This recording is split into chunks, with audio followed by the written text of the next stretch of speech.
ओम शांति।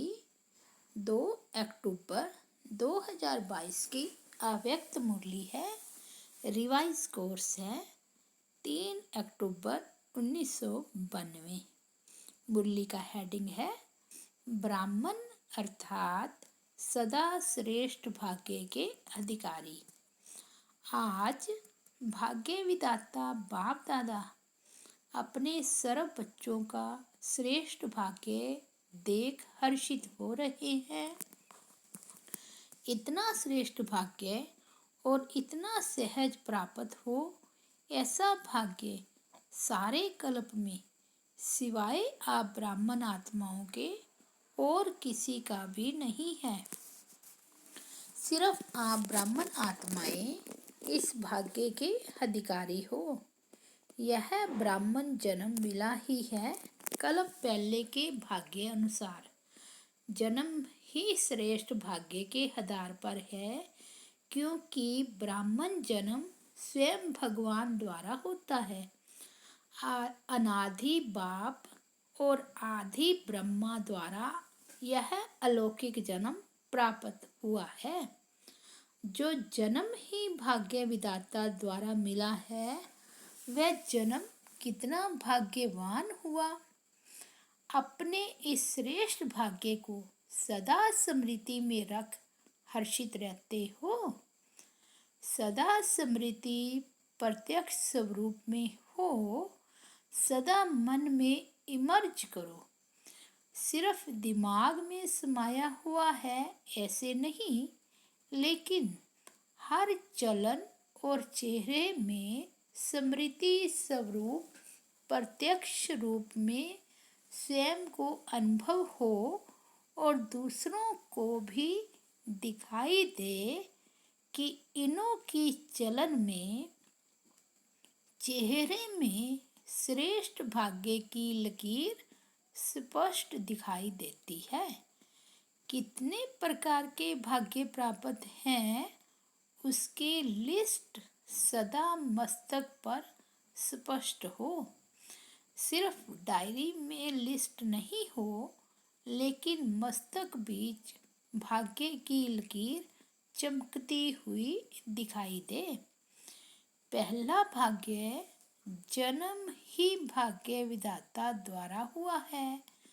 दूसरी बात, ऐसा किसी भी आत्मा व धर्मात्मा, महान आत्मा का भाग्य नहीं जो स्वयं भगवान एक ही बाप भी हो, शिक्षक भी हो और सतगुरु भी हो।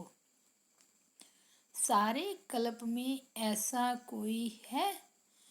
एक ही द्वारा बाप के संबंध से वर्षा प्राप्त है। शिक्षक के रूप से श्रेष्ठ पढ़ाई और पद की प्राप्ति है। सतगुरु के रूप में महामंत्र और वरदान की प्राप्ति है।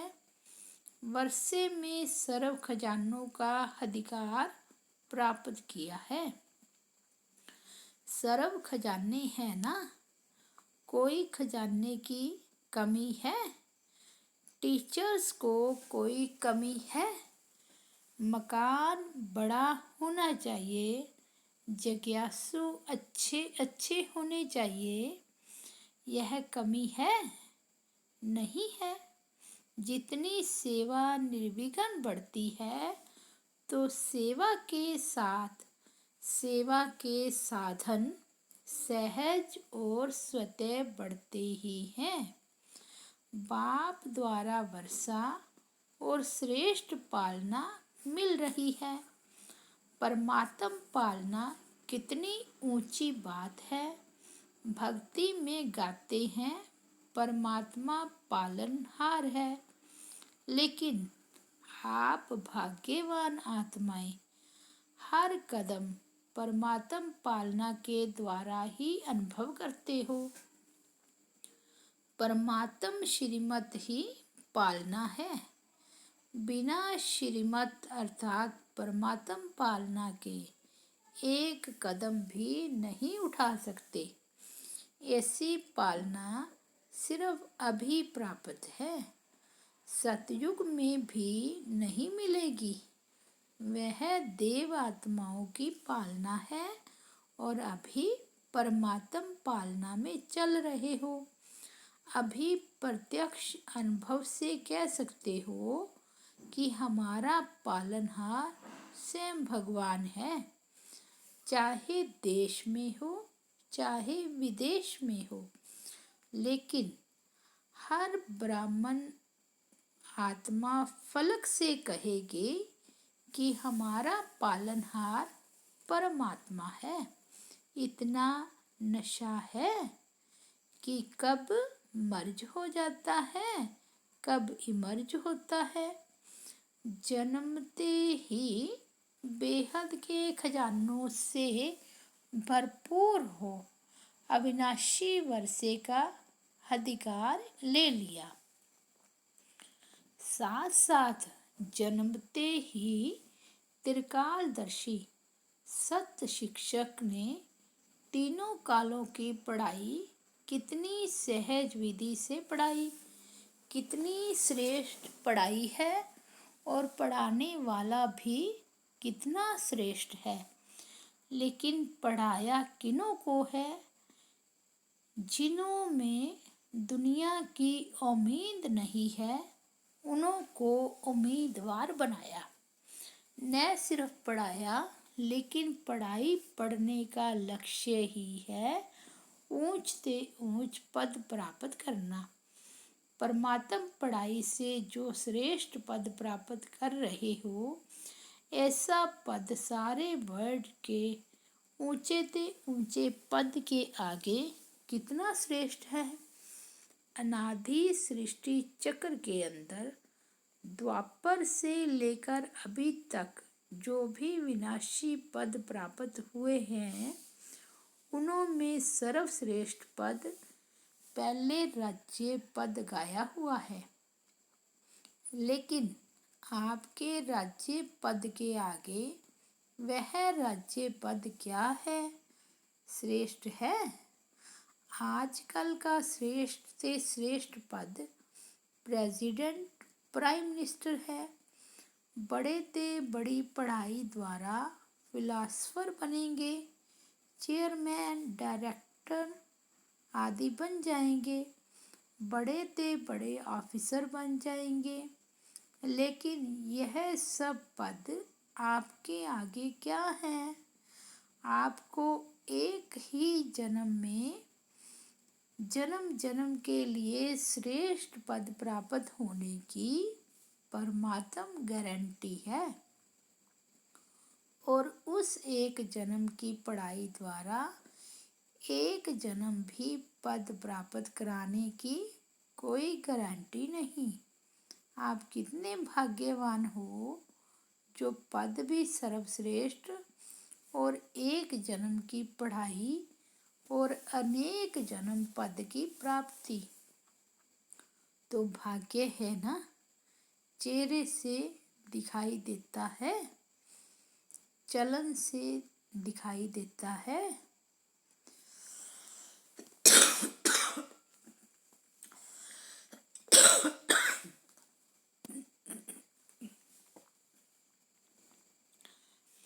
क्योंकि चाल से मनुष्य के हाल का पता लगता है।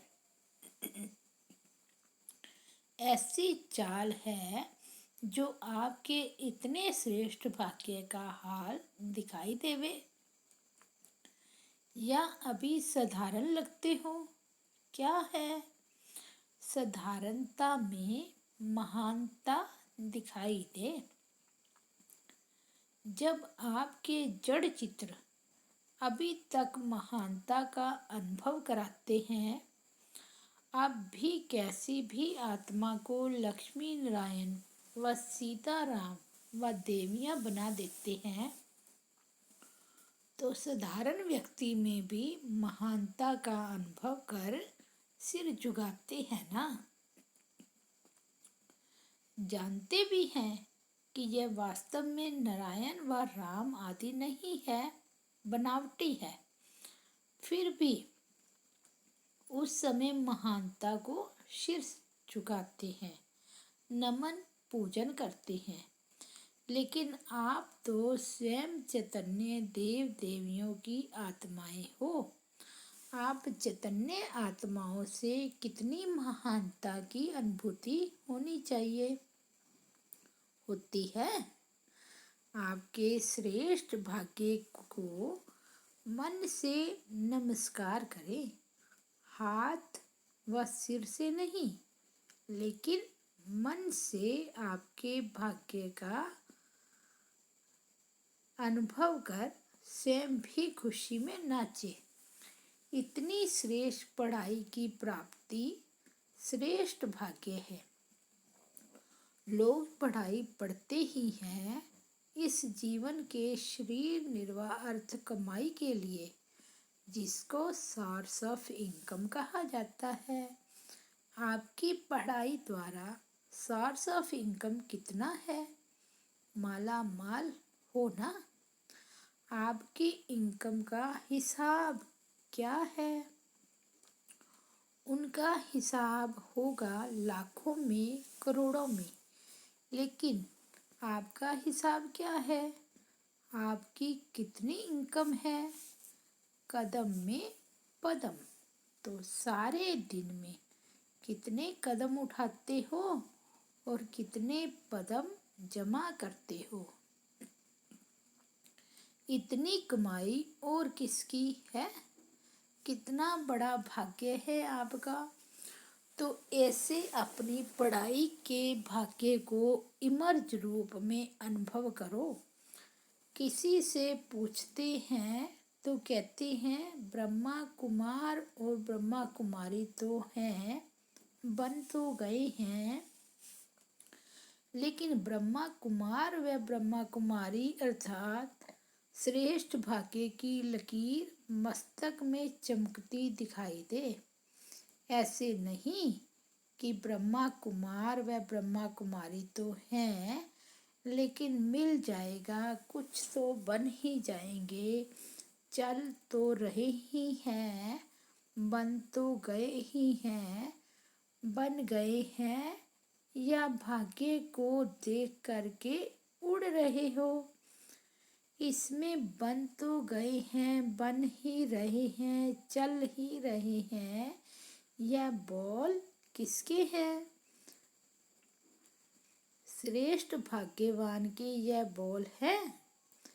ब्रह्मा कुमार और ब्रह्मा कुमारी अर्थात मौज से मोहब्बत की जीवन बिताने वाले। ऐसे नहीं कि कभी मजबूरी कभी मोहब्बत। जब कोई समस्या आती है तो क्या कहते हो? चाहते नहीं हैं लेकिन मजबूर हो गए हैं। भाग्यवान अर्थात मजबूरी खत्म, मोहब्बत से चलने वाले।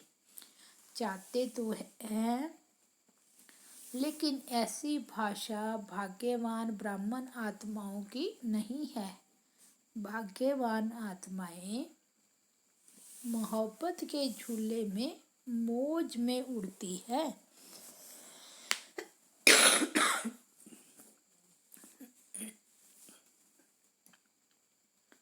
उड़ती कला की मौज में रहती है। मजबूरी उनके आगे आ नहीं सकती। समझा? आपका श्रेष्ठ भाग्य मर्ज नहीं रखो, इमर्ज करो। तीसरी बात है, सतगुरु द्वारा क्या भाग्य प्राप्त हुआ? पहले तो महामंत्र मिला। सतगुरु का महामंत्र क्या मिला? पवित्र बनो, योगी बनो। जन्मते ही यह महामंत्र सतगुरु द्वारा प्राप्त हुआ और यही महामंत्र सर्व प्राप्तियों की चाबी सर्व बच्चों को मिली। योगी जीवन, पवित्र जीवन ही सर्व प्राप्तियों का आधार है, इसलिए यह चाबी है। अगर पवित्रता नहीं, योगी जीवन नहीं, तो अधिकारी होते हुए भी अधिकार की अनुभूति नहीं कर सकेंगे। इसलिए यह महामंत्र सर्व खजानों के अनुभूति की चाबी है। ऐसी चाबी का महामंत्र सतगुरु द्वारा सभी को श्रेष्ठ भाग्य में मिला है और साथ साथ सतगुरु द्वारा वरदान प्राप्त हुए हैं। वरदानों की लिस्ट तो बहुत लंबी है ना। कितने वरदान मिले हैं? इतने वरदानों का भाग्य प्राप्त है जो वरदानों से ही सारी ब्राह्मण जीवन बिता रहे हो और बिता सकते हो। कितने वरदान हैं लिस्ट का मालूम है? तो वर्षा भी है, पढ़ाई भी है, महामंत्र की चाबी और वरदानों की खान भी है। तो कितने भाग्यवान हो। या छिपा कर रखा है, आगे चल अंत में खोलेंगे। बहुत काल से भाग्य की अनुभूति करने वाले अंत में भी पद्मा पदम भाग्यवान प्रत्यक्ष होंगे। अब नहीं तो अंत में भी नहीं, अभी है तो अंत में भी है। ऐसे कभी नहीं सोचना कि संपूर्ण तो अंत में बनना है। संपूर्णता की जीवन का अनुभव अभी से आरंभ होगा, तब अंत में प्रत्यक्ष रूप में आएंगे। अभी स्वयं को अनुभव हो, औरों को अनुभव हो, जो समीप संपर्क में आए हैं उन्हों को अनुभव हो और अंत में विश्व में प्रत्यक्ष होगा। समझा? बाप दादा आज सर्व बच्चों के भाग्य की श्रेष्ठ लकीर को देख रहे थे। जितना बाप ने भाग्य देखा उतना ही बच्चे सदा अनुभव कम करते हैं। भाग्य की खान सभी को प्राप्त है, लेकिन कोई को कार्य में लगाना आता है और कोई को कार्य में लगाना नहीं आता है। जितना लगा सकते उतना नहीं लगाते हैं। मिला सबको एक जैसा है, लेकिन खजाने को कार्य में लगाकर बाप का खजाना सो अपना खजाना अनुभव करना, इसमें नंबरवार है। बाप ने नंबरवार नहीं दिया सबको नंबर 1 है, लेकिन कार्य में लगाना इसमें अपने आप नंबर बना दिए हैं। समझा नंबर क्यों बने हैं? जितना यूज करेंगे कार्य में लगाएंगे उतना बढ़ता जाएगा। मर्ज करके रख देंगे तो बढ़ेगा नहीं और स्वयं भी अनुभव नहीं करेंगे तो दूसरों को भी अनुभव नहीं करा सकेंगे। इसलिए चलन और चेहरे में लाओ।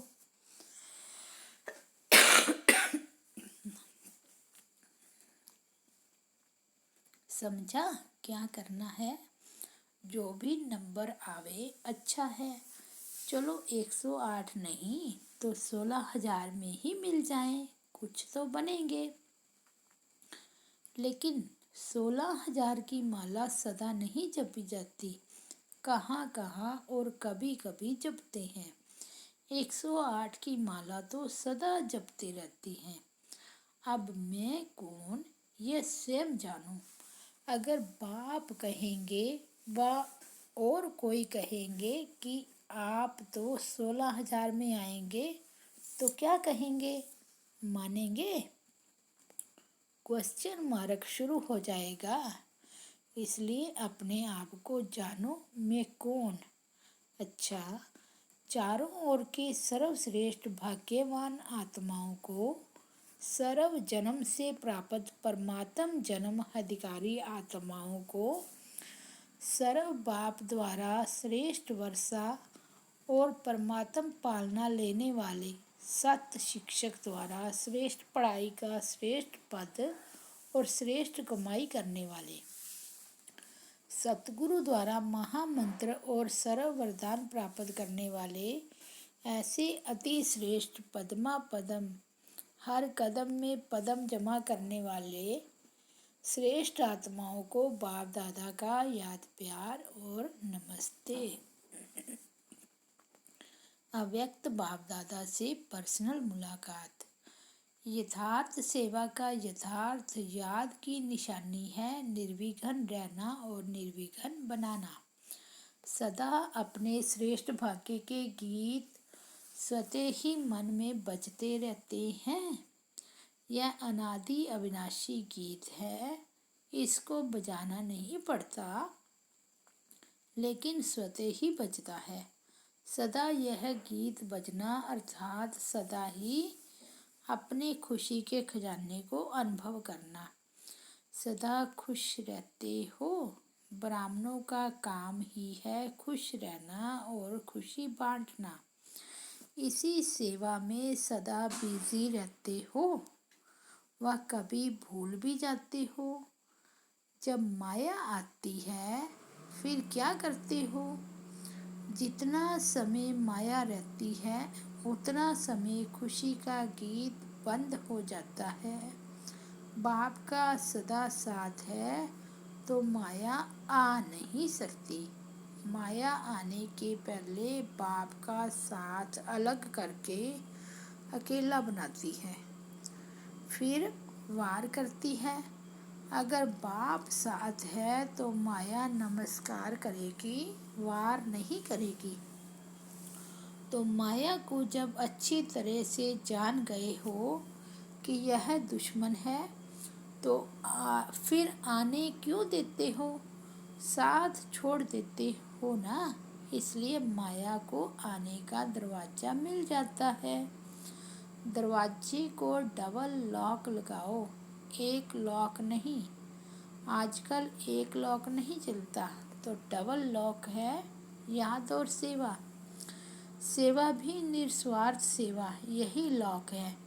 अगर निस्वार्थ सेवा नहीं तो वह लॉक ढीला हो जाता है, खुल जाता है। याद भी शक्तिशाली चाहिए। साधारण याद है तो भी लॉक नहीं गएंगे। तो सदा चेक करो, याद तो है लेकिन साधारण याद है या शक्तिशाली याद है। ऐसे ही सेवा करते हो लेकिन निस्वार्थ सेवा है या कुछ ना कुछ स्वार्थ भरा है।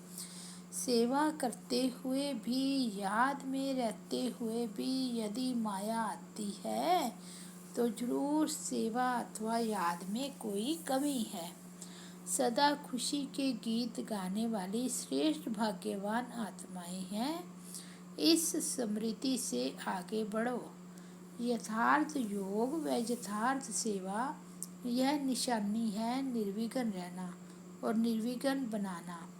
निर्विघ्न हो या कभी कभी विघ्न आता है, फिर कभी पास हो जाते हो, कभी थोड़ा फेल हो जाते हो। कोई भी बात आती है उसमें अगर किसी भी प्रकार की जरा भी फीलिंग आती है, ये क्यों, ये क्या, तो फीलिंग आना माना विघ्न। सदैव यह सोचो कि व्यर्थ फीलिंग से परे फीलिंग प्रूफ आत्मा बन जाए तो माया जीत बन जाएंगे। फिर भी देखो बाप के बन गए। बाप का बनना यह कितनी खुशी की बात है। कभी स्वप्न में भी नहीं सोचा कि भगवान के इतने समीप संबंध में आएंगे, लेकिन साकार में बन गए तो क्या याद रखेंगे। सदा खुशी के गीत गाने वाले, यह खुशी के गीत कभी भी समाप्त नहीं हो सकते हैं। टीचर्स का अर्थ ही है अपने फीचर्स से सबको फरिश्ते के फीचर्स अनुभव कराने वाली। ऐसे टीचर्स हो साधारण रूप नहीं दिखाई दे, सदा फरिश्ता रूप दिखाई दे। क्योंकि टीचर्स निमित्त हो ना, तो जो निमित्त बनते हैं वो जो स्वयं अनुभव करते हैं वह औरों को कराते हैं। यह भी भाग्य है जो निमित्त बने हो। अभी इसी भाग्य को स्वयं अनुभव में बढ़ाओ और दूसरों को अनुभव कराओ। सबसे विशेष बात, अनुभवी मूर्त बनो। वरदान है, जिम्मेवारी की स्मृति द्वारा सदा अलर्ट रहने वाले, शुभ भावना शुभ कामना संपन्न भव। आप बच्चे प्रकृति और मनुष्य आत्माओं की वृत्ति को परिवर्तन करने के जिम्मेवार हो, लेकिन यह जिम्मेवारी तब ही निभा सकेंगे जब आपकी वृत्ति शुभ भावना शुभ कामना से संपन्न, सतो प्रधान और शक्तिशाली होगी। जिम्मेवारी की स्मृति सदा अलर्ट बना देती है।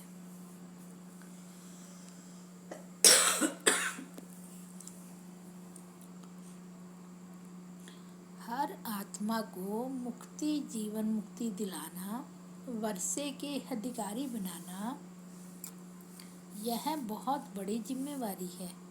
इसलिए कभी अलबेलापन न आए, प्रीति साधारण न हो।